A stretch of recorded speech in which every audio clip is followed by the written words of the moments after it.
Assalamualaikum warahmatullahi wabarakatuh.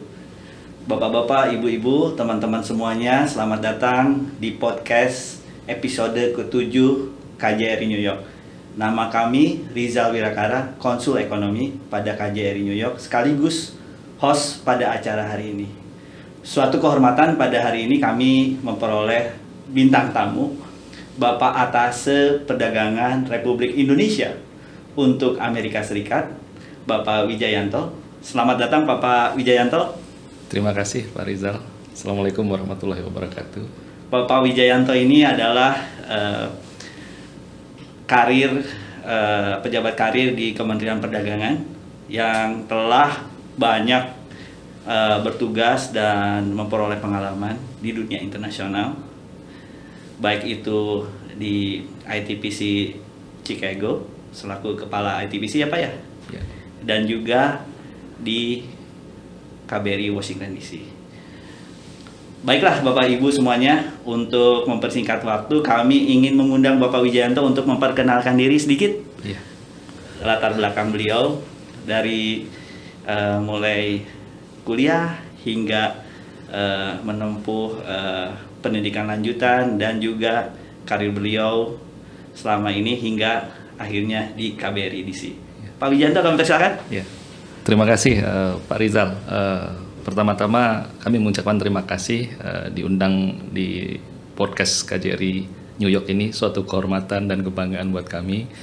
Dan tentunya kami akan mencoba menjawab berbagai pertanyaan ataupun isu yang akan ditanyakan. Tapi terlebih dahulu kami memperkenalkan diri. Kami Wijayanto, Atase Perdagangan di KBRI Washington DC. Kami sebelumnya sebagaimana tadi dijelaskan pernah bertugas juga sebagai kepala Indonesian Trade Promotion Center di Chicago selama kurun waktu 2014 hingga 2017. Latar belakang pendidikan sebelumnya kami menempuh pendidikan sarjana strata 1 pada jurusan teknologi pertanian Fakultas Pertanian Universitas Padjadjaran. Kemudian kami ini di Jatinangor ya Pak ya? Iya. Bukan, sama ini di Bandung atau di mana Pak? Sumedang. Di Sumedang. Jatinangor. Dan kemudian kami melanjutkan pendidikan di strata S2 di Institut Pertanian Bogor, mengambil jurusan Magister Manajemen Agribisnis. Bapak ini aslinya orang mana Pak? Kami aslinya dari Jawa Timur. Kebetulan merantau dan akhirnya hijrah di kota Bandung. Dan ya sungguh suatu perjalanan yang indah ya, dalam arti kami selain juga berkesempatan menempuh pendidikan, kami juga menimba pengalaman juga di kota Bandung. Dan tadi dilanjutkan dengan berbagai pendidikan, tentunya sampai dengan kami kemudian lulus dari IPB, kemudian masuk ke Kementerian Perdagangan di tahun 2005. Kami juga berkesempatan mendapatkan beasiswa di Kementerian Perdagangan untuk melanjutkan S2 kembali di Universitas Indonesia, mengambil spesialisasi International Trade Policy. Jadi kurang lebih seperti itu Pak Rizal, latar belakang kami.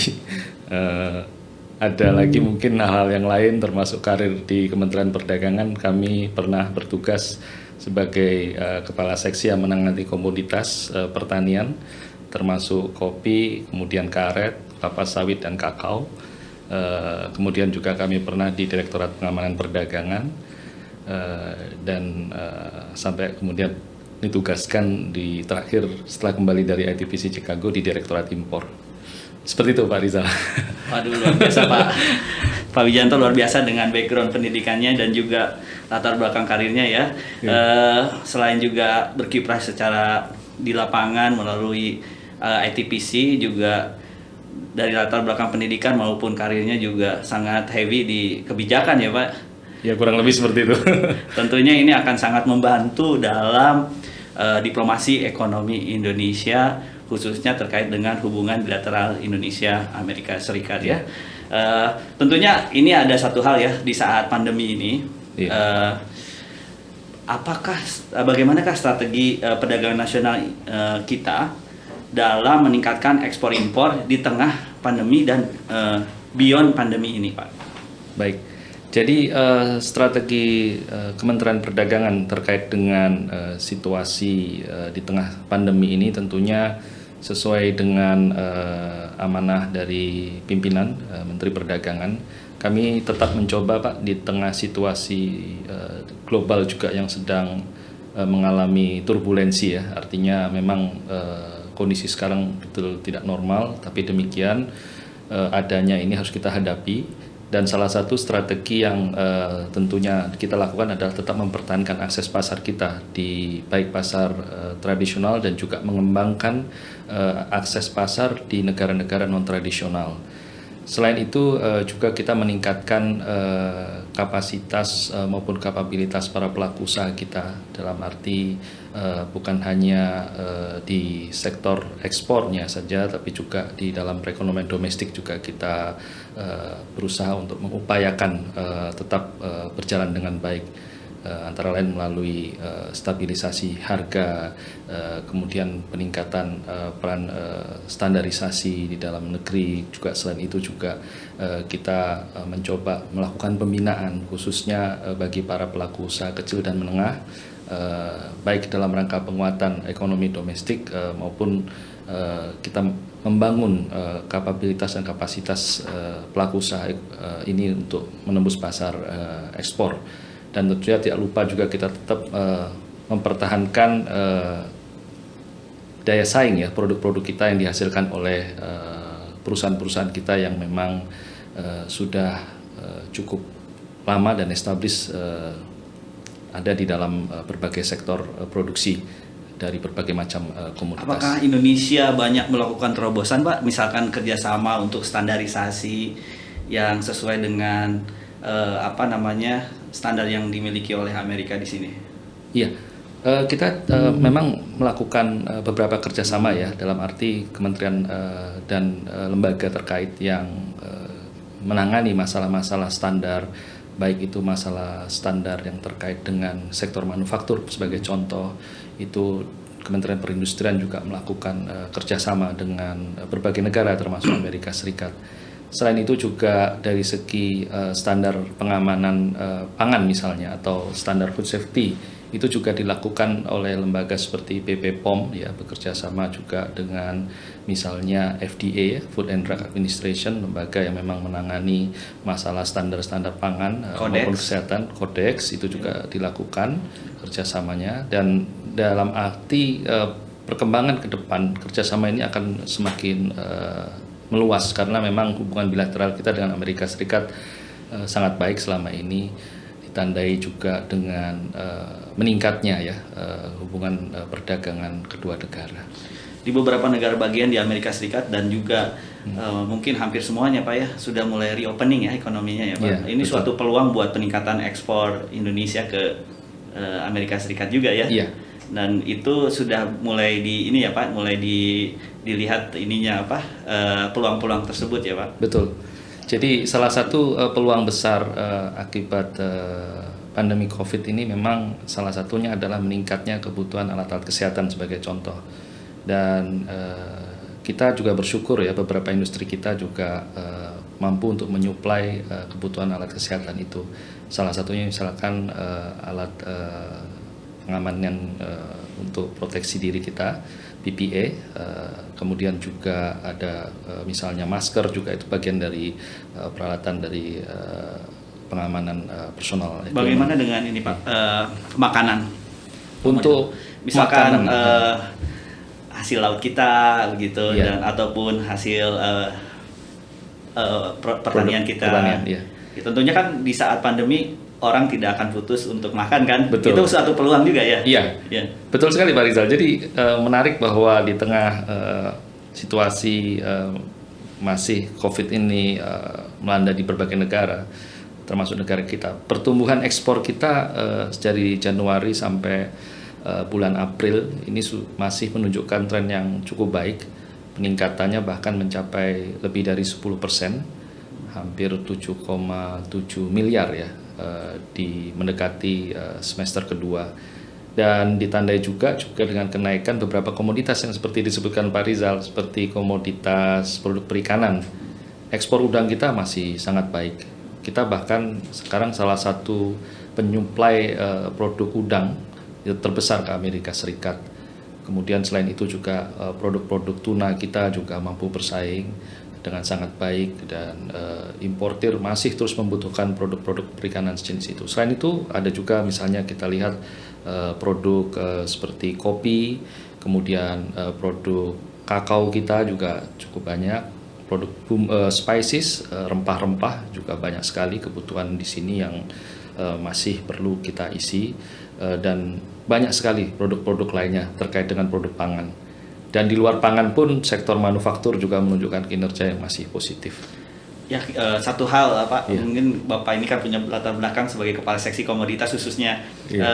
pernah ya sebagai kepala seksi komoditas khususnya terkait kopi ya. Iya. Ini kita memang punya perhatian khusus mengenai komoditas kopi nih Pak. Betul. Pak Konjen sedang mencanangkan kopi dangdut nih.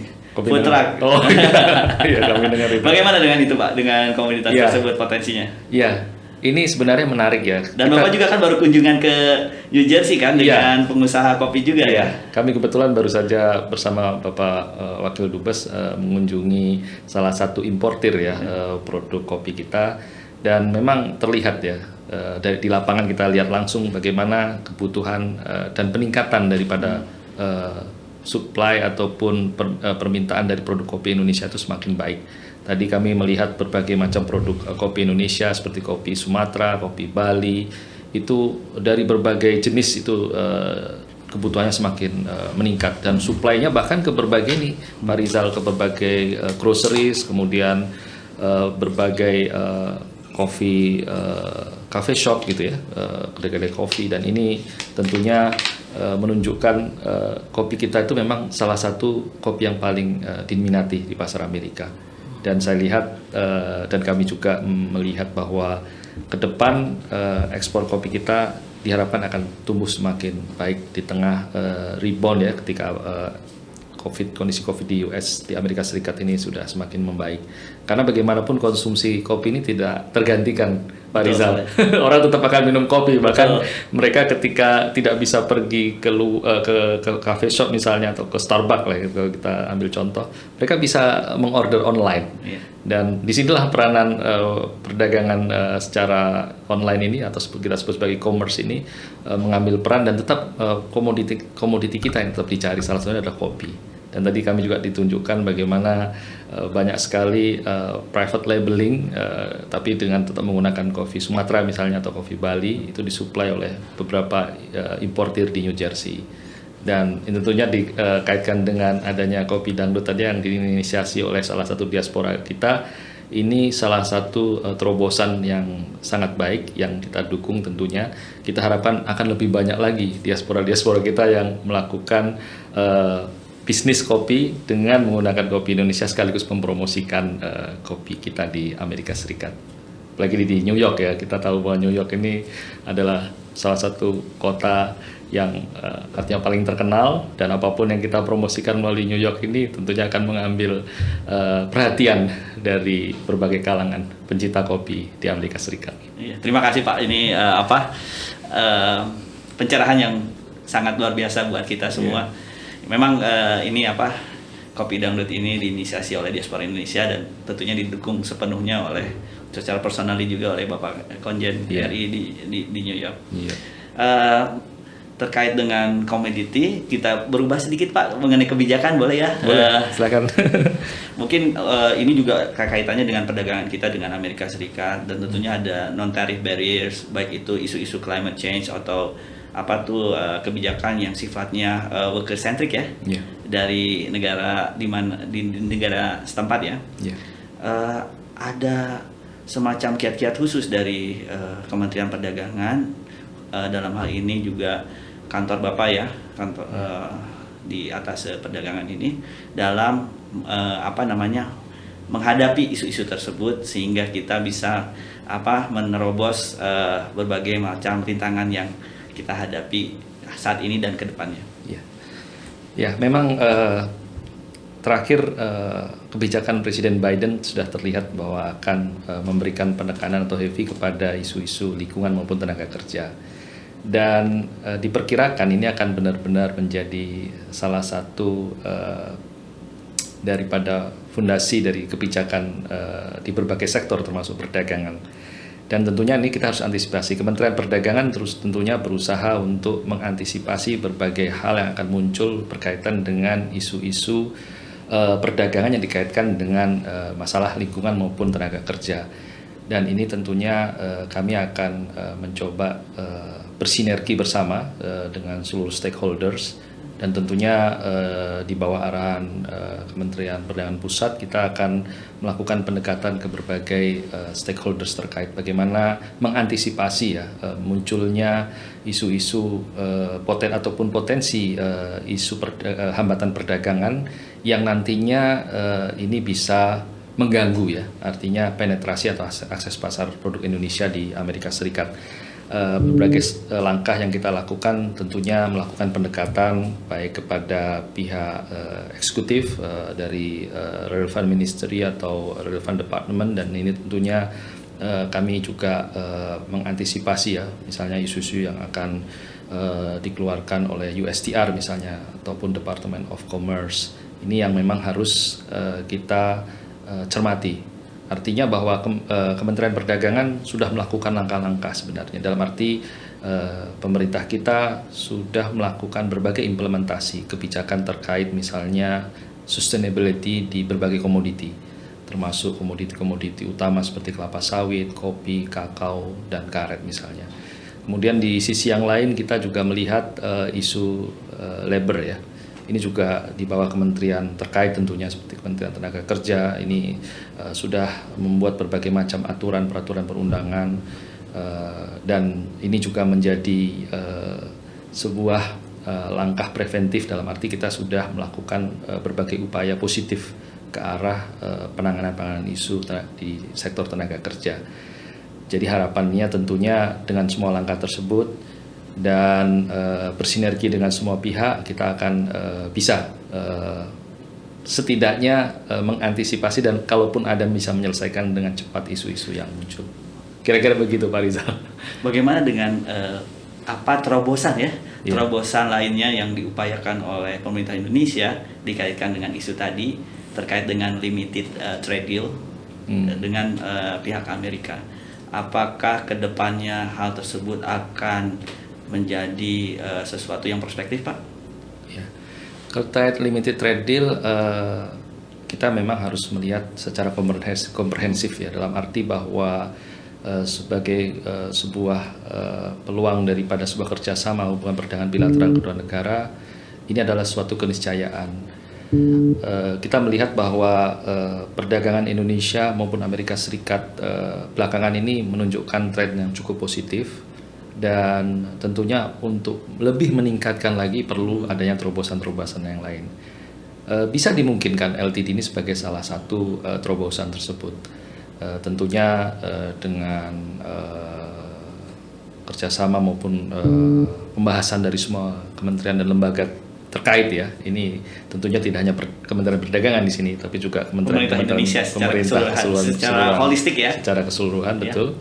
Dan ini kedepannya apakah nanti akan diambil langkah itu, ya ini kita tunggu saja nanti arahan dari pusat. Intinya bahwa untuk berbagai sektor yang kemungkinan bisa kita negosiasikan, seperti misalnya penurunan tarif untuk sektor tekstil maupun tekstil ataupun garment atau produk-produk aparel, dan ada juga produk footwear atau alas kaki. Itu juga salah satu potensi yang bisa kita negosiasikan untuk penurunan tarif. Baik Pak, ini pertanyaan terakhir nih Pak. Yes. Memang pemerintahan saat ini dari Amerika Serikat lebih ke arah pendekatan multilateralisme ya, lebih heavy-nya ke sana sekarang dibandingkan dengan pemerintah sebelumnya ya. Tentunya Amerika itu dalam melakukan hubungan baik itu ekonomi dan lainnya terkait dengan perjanjian khususnya yang mengikat akan melihat isu dispute settlement mechanism ya. Betul. Dan saat ini Indonesia juga bukan banyak ya, ada juga beberapa isu yang harus ditangani di dispute settlement body-nya WTO ya. Iya. Ke depan bagaimana dari pihak Amerika Serikat ini?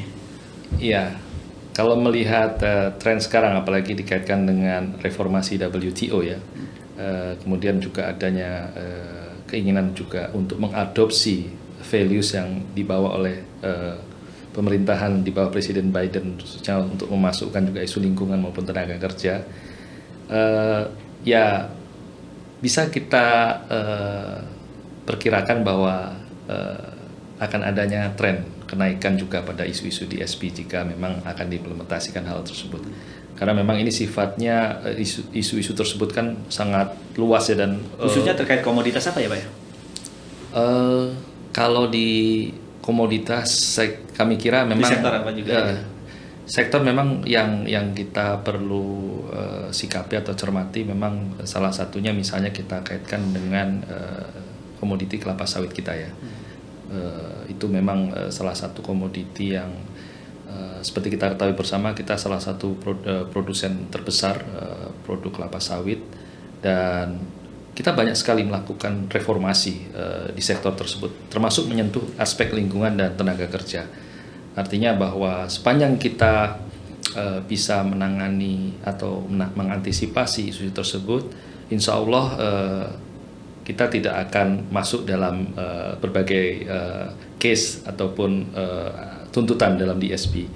Dan ini tentunya harus secara konsisten ya, pemerintah Indonesia harus melakukan langkah-langkah yang simultan dan juga konsisten, sehingga kita bisa tetap mempertahankan komoditas unggulan kita di pasar Amerika Serikat, bahkan kita bisa meningkatkan akses pasar produk-produk tersebut.